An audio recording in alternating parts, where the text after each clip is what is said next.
guys, nakikita niyo yung ayos ko. Attend ako sa graduation ng anak ko na college. Excited ako na attenan siya. Dahil sa buong buhay ko, ngayon lang ako makaka-attend ng college na anak.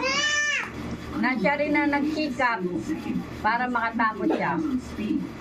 Nag-working student siya. Kaya proud ako sa kanya. Dahil tiniis niya ang lahat. Kaya samahan niyo ako mamaya sa kanyang graduation. Iyak si mama. Iyak ka ma? Kaya mga guys, salamat. Yun guys, hinihintay lang namin yung maghahatid sa akin dun sa graduation ng anak ko para masamahan ko na siya sa paghahatid sa kanyang pag-graduation. Kaya samahan niyo ako mamaya sa kanyang pag-graduate.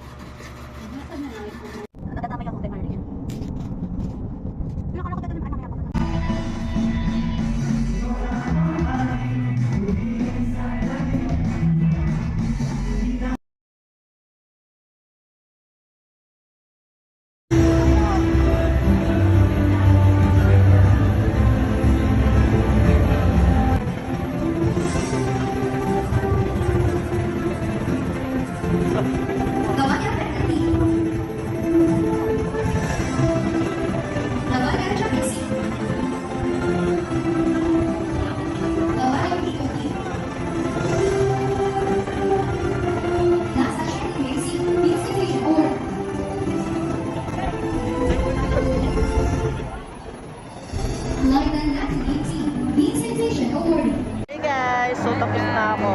Sa wakas, nakatapos na rin. Mag-abroad na. Thank you po sa panonood. Thank you po. Bye-bye.